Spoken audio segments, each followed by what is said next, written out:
Since the start of the Ukrainian war, there have been a spate of mysterious deaths among Russian businessmen and oligarchs who are close to Vladimir Putin. Many of these deaths have been labeled as accidents or self-inflicted, but there is a growing suspicion that they may be something more sinister. Putin's opponents have long claimed that he is ruthless in dealing with those who cross him or speak out against him, and the recent string of deaths could be seen as confirmation of this. Whether or not Putin is behind these deaths, it is clear that his opponents are increasingly at risk. In a climate of fear and intimidation, it is becoming ever more dangerous to speak out against the Russian president. According to Novaya Gazeta, Alexander Chulikov's death appeared to be a suicide by hanging. A suicide note was found next to his body. Chulikov was a top executive for Gazprom. His death comes almost a month after another top Gazprom executive, Nikolai Patrushev, was found dead in the same village. Mikhail Watford, a Ukrainian-born billionaire who made his fortune in the oil and gas industry, was found dead 3 days after Chulikov. He was found hanged in the garage of his Surrey mansion. Local British officers said at the time that they considered his death to be self-inflicted, as it looked like a suicide.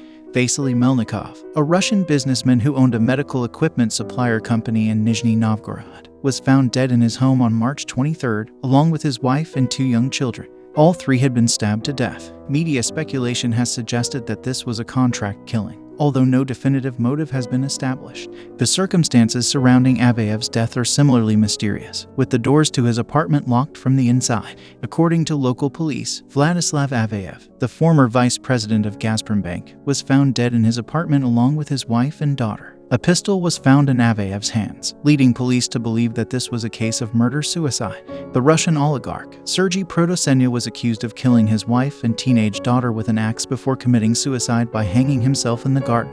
However, he did not leave behind any notes or fingerprints at the scene, which has led to many questions left unanswered about how this could have happened. An axe and a knife were found, but they found no fingerprints. However, given the brutal nature of the crime, there were no bloodstains found on his body. Andrei Krukovsky, the chief executive of the Gazprom-owned Krasnaya Polyana ski resort. Mr. Krukovsky was reportedly visiting a medieval fortress when he fell down a cliff and succumbed to his injuries. The death of Alexander Subotin is probably among the most bizarre on this list. He died from acute heart failure after undergoing a shamanic ritual to cure his severe hangover, according to an account given by the Investigative Committee for Moscow officials. In addition, there were also reports that he got injected with toxin found in toads. After becoming sick from the venom, he was given a cocktail that consisted of barbiturate, phenobarbital, and valerian, which possibly led up to a drug-induced heart attack. The founder and general director of Astra Shipping, Yuri Voronov, was found dead in his swimming pool with an apparent gunshot wound to the head. According to criminologist friend Oleg Karateev, the death was not a suicide. Federal authorities have not ruled out foul play. Dan Rappaport, a Russian businessman, international investment banker, and critic of the Kremlin who lived in the U.S., was found dead on the sidewalk of an apartment building near Washington, D.C. He allegedly jumped from this 4th-floor window with no suicide note left behind at all. Ravel Maganov, the chairmanship of Russia's oil giant, Lukoil Corporation, passed away after falling out the window on the 6th floor. He was admitted for heart problems and depression reportedly.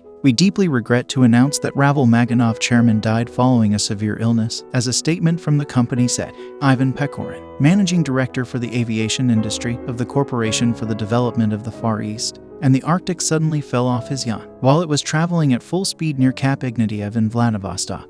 He was found 2 days later, washed ashore roughly 100 miles away from where the incident took place. Vladimir Sungorkin, the editor-in-chief of Russian state newspaper Pravda, died during an exploration trip to Primory, Russia's Far East, where he was trying to collect material for a book he was writing. He suggested to take a break for lunch, accompanied by his colleague and friend Leonid Zakharov, when he went into medical distress after only 3 minutes outside in the fresh air. The doctors conducting initial examinations concluded it may have been a stroke, but this remains speculation until more tests are done. Anatoly Gerashchenko, the former head of the Moscow Aviation Institute, passed away after falling from a great height within the walls of the university. Gerashchenko was pronounced dead on scene after he allegedly went flying down several flights of stairs. A commission has been established at the institute to examine the circumstances behind his death. Pavel Pichelnikov is yet another death that has been classified as a suicide in Russia, but many are suspicious of the circumstances surrounding his death. He was found shot dead on the balcony of his Moscow home, just the latest in a series of so-called suicides that have raised eyebrows. Pichelnikov worked as a PR manager for the Russian railways. In the lead up to his death, he had posted several happy holiday pictures online, leading some to question whether or not he actually took his own life.